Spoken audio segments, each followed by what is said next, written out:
Hey, what's up there, YouTubers? Adjumants and a Drop can be you guys here today with a quick little video. So I wanted to share with you guys here today two of the display cases that I have set up for some of my Planeswalkers for my Planeswalker collection. The first one that I have here is just of different artworks of Jace, Jace the Mind Sculptor, Balerian, Memory Adept, and Architect of Thought.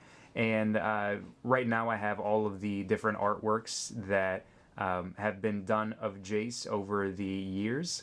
And the other one I have is just of foil planeswalkers that I have now. A little bit about these display cases. They are actually Ultra Pro display cases. They are of the Screwdown series, as you guys can see by the screws here. I do recommend these cases if you guys want to display anything. They have a hook to where you can actually latch on a nail at the top and one of them on the side. I don't remember which side it is, but it's either on the left or the right side. But you can display cards sideways as well for other various types of cards. But for Magic the Gathering, the cases actually work. It works pretty well. The bottom half of the case, because it's split into two and then you connect it and screw it together, the bottom half has a little indent for each card. It's not very huge, but there is a small recession to where the cards are actually going to fit, and then you can screw it down. It's not really that hard to actually set these up and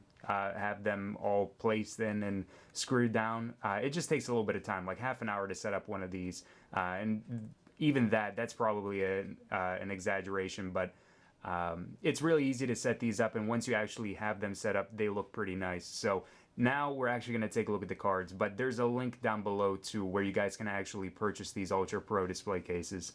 But this is the first one with all of the Jaces that I have here. So I have two of the Mind Sculptors up at the top. Both of them are non-foil. I would love to get some foil ones into this case here. I have the book promo Jace Balerian, which is ridiculously hard to find. I actually ended up having to buy one, and it's the most expensive non-foil planeswalker that is in Magic the Gathering, and it's the hardest planeswalker to find. It was $160 to actually get one of these, and the price of it's going to go up just because they only have so many of them out there, and even back in the day, they were really hard to find whenever the book was actually printed and people were getting the promos in hand. I also have a Japanese Dual Decks Jace that is in foil. And it was kind of cool that they had a different artwork for the Japanese Dual Deck, and it had like that anime look that a lot of people were displeased about with Jace Memory Adept. But I have my foil Japanese Dual Decks Jace. I have two foil Jace Balerian here. One of them from M10, the other one from M11. I also have some other Jaces from Lorwyn and some more from M10 and M11, but none of them are foil. I might do another case if I get some Lorwyn foil Jaces and like another foil Memory Adept from M13, because this one at the bottom is from M12. But yeah, there's the foil Jace Memory Adept from M12. I also have a Jace Architect of Thought from Return to Ravnica, and a foil Jace from the English Dual Deck, which he still looks pretty cool, but I actually do like the Japanese Dual Deck one better. So that is the first display case that we have here. It looks pretty nice, and it looks even more nice whenever I have it up on a wall. And so it's always nice to have some cool things hanging around there.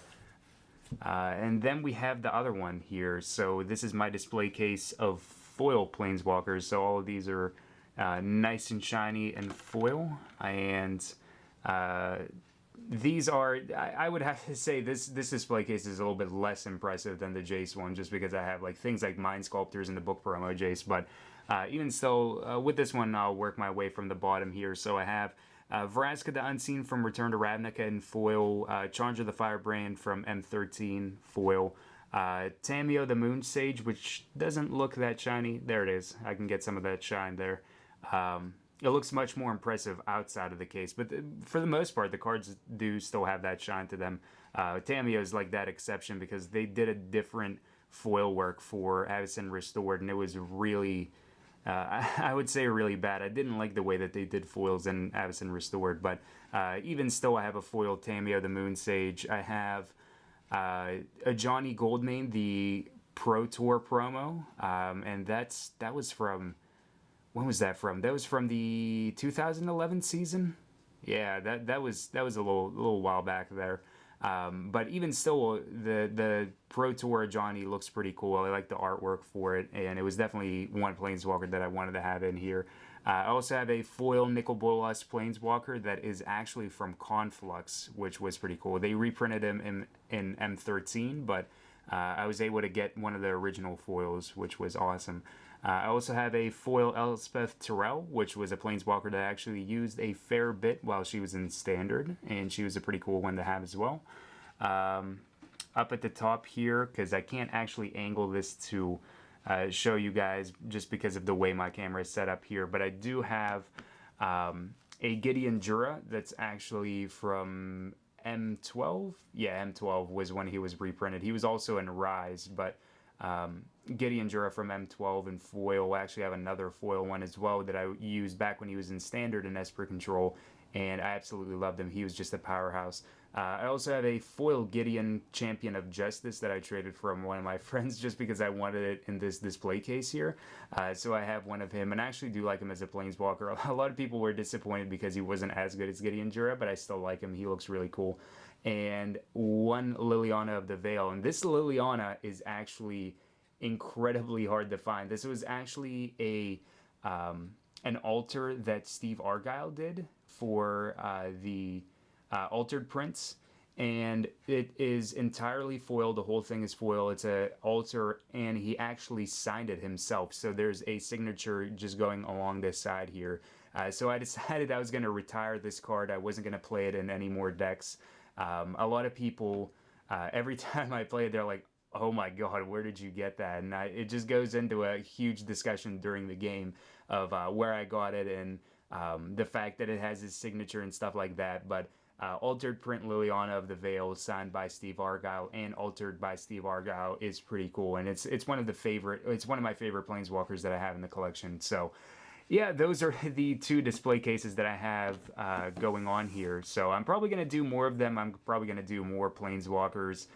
Probably do the revised lands. I have a few of them, but I don't have all of them. I wanted to do some more of those, get some more of those into my possession, and set up a display case of those. But I'll let you guys know how the display cases are going as I start doing more of them. But yeah, so hopefully you guys enjoyed this video. If you did, please be sure to like, favorite, and subscribe for more Magic the Gathering content. But until next time, guys, have yourselves a wonderful, fun-filled Magic the Gathering day.